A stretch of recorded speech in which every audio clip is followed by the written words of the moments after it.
This year's GovHack carries two different challenges, urging us to use ocean data, which got us thinking.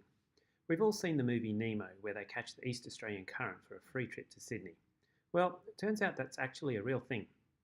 Messing with the BOM dataset, we found that the fastest and most concentrated point of this current comes right up to our coast at the choke point formed by Noosa Headland.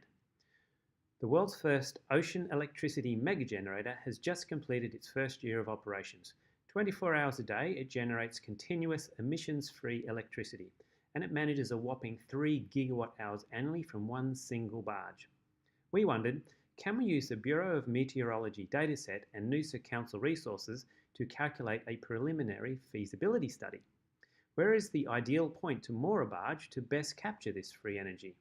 What's the scale of a turbine that would be needed to best capture this energy, given the flow rates indicated from this data? And how many barges would be needed to supply the entirety of Noosa's energy needs?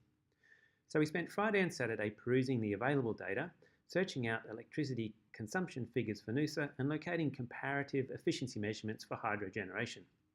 Finding the ocean dataset and decoding the NC format it's delivered turned out to be somewhat problematic.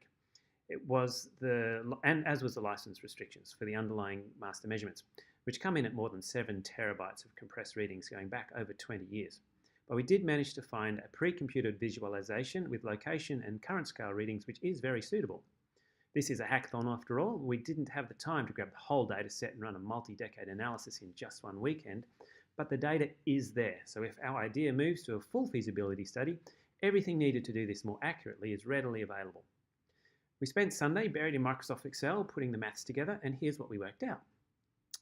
Basing our maths on hydrodynamic performance of marine hydrofoils, we computed that a 4,000 metre span would be needed, placed 100 kilometres offshore from Noosa Heads to supply Noosa's entire electricity needs.